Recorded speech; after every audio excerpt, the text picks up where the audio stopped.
Hello everyone, welcome to the session. आज हम फिर आ गए हैं हमारे एरर डिटेक्शंस के साथ, ये सेकंड पार्ट के साथ।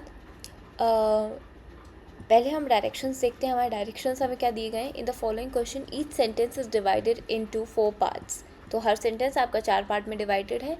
Read each sentence to find out if there is an error in any of the part. तो हमें क्या करना है, हमें रीड करना है सेंटेंस को ताकि हम फाइंड कर पाएँ कि उसमें एरर है कि नहीं है। The error if any will be in one part of the sentence. तो जो भी एरर होगा वो एक पार्ट में होगा सेंटेंस के। The number of that part is the answer.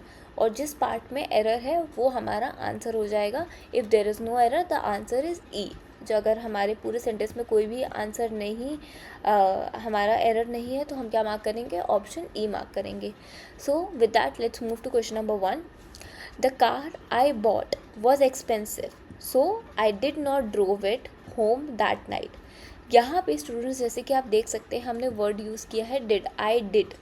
तो डिड के बाद हमें हमेशा पता है हमें वर्ब का फर्स्ट फॉर्म यूज़ करना होता है। तो यहाँ पे हमारी वर्ब क्या है, ड्रोव। ड्रोव यहाँ पे नहीं आएगा, यहाँ पे वर्ब का फर्स्ट फॉर्म आएगा जो कि होगा drive.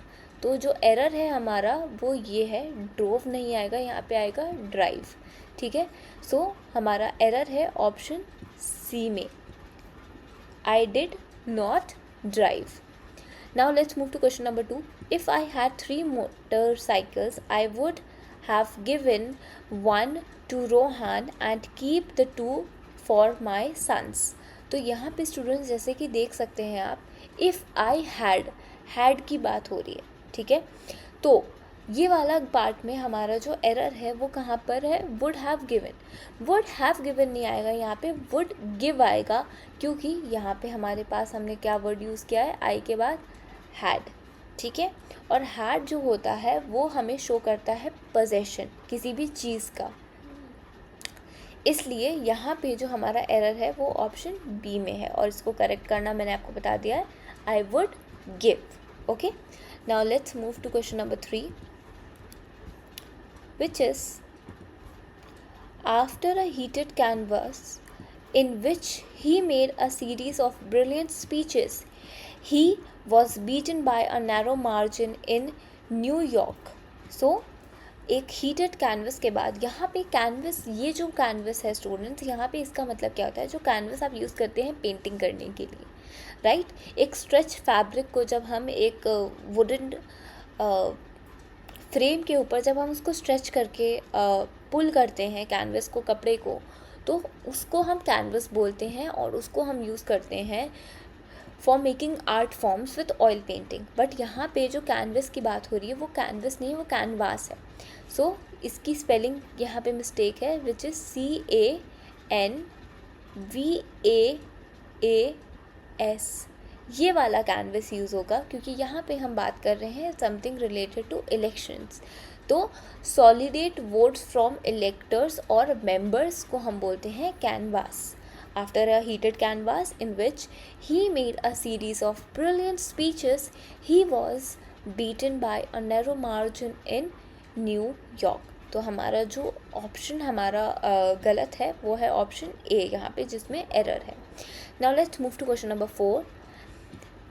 Menelaus gave his friends a courteous greeting and bade them to eat their fills. So students जैसे कि आप देख सकते हैं इस पर्टिकुलर सेंटेंस में हमने यहाँ पर जो हमारा एरर है वो कहाँ पर है, टू में। ठीक है, यहाँ पे हम कभी भी टू यूज़ इसलिए नहीं करेंगे क्योंकि हम यहाँ पे बात कर रहे हैं बेड की। बेड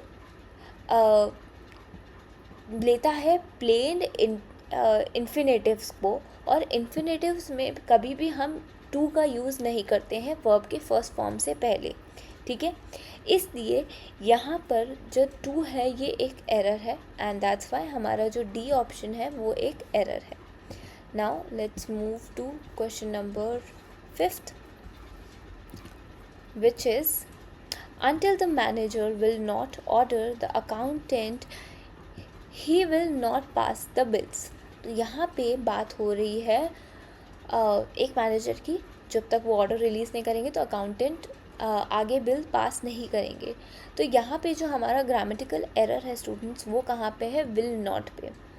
ठीक है, यहाँ पे हमें इसको अगर करेक्ट करना है तो हमें विल नॉट को रिमूव करना पड़ेगा, क्योंकि नॉट और विल दोनों कभी भी एक साथ कभी भी अनलेस के बाद नहीं आते हैं। ठीक है, तो यहाँ पे विल नॉट नहीं आएगा, इसलिए जो हमारा एरर है वो ऑप्शन बी में है। ठीक है, and with that we'll end this class for today.